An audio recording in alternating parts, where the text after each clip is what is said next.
Friends, നമ്മൾ ഇന്നിവിടെ തയ്യാറാക്കാൻ പോകുന്നത് കോളിഫ്ലവർ തോരൻ. ഇതിലേക്ക് വേണ്ട ചേരുവകൾ: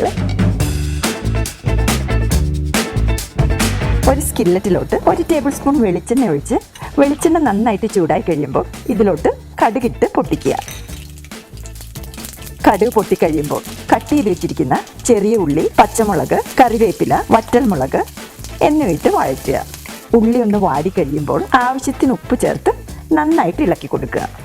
ഉള്ളി കുറെ ബ്രൗൺ കളറാകരുത്. ഇതിലോട്ടിനി നമ്മൾ കട്ട് ചെയ്ത് വെച്ചിരിക്കുന്ന കോളിഫ്ലവർ ഇട്ട് മിക്സ് ചെയ്യുക. ഈ കോളിഫ്ലവർ നന്നായിട്ട് മിക്സായി കഴിയുമ്പോൾ ഇതുപോലെ പൊത്തിക്കൂട്ടി ഒതുക്കി വയ്ക്കുക. ഇനി ഇത് മീഡിയം ഫ്ലെയിമിൽ വെച്ച് 3 മിനിറ്റോളം തുറന്നു വെച്ച് കുക്ക് ചെയ്യുക. ഇതിലോട്ട് വെള്ളം ഒട്ടും ആഡ് ചെയ്യരുത്.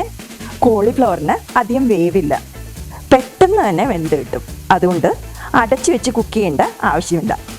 ഇപ്പോൾ 3 മിനിറ്റ് കഴിഞ്ഞ് നന്നായിട്ടൊന്ന് ഇളക്കി യോജിപ്പിക്കുക. ഇതിലോട്ടിനി നമ്മൾ എടുത്തു വെച്ചിരിക്കുന്ന ചിരകിയ നാളികേരം ഇട്ട് നന്നായിട്ട് ഇളക്കി യോജിപ്പിക്കുക. ഇനി ഒരു 3 മിനിറ്റും കൂടി ഇതുപോലെ നന്നായിട്ട് ഇളക്കിക്കൊണ്ടേയിരിക്കണം.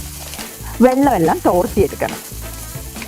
നമ്മുടെ വളരെ എളുപ്പത്തിൽ തയ്യാറാക്കാൻ പറ്റുന്ന കോളിഫ്ലവർ തോരൻ റെഡി ആയിട്ടുണ്ട്.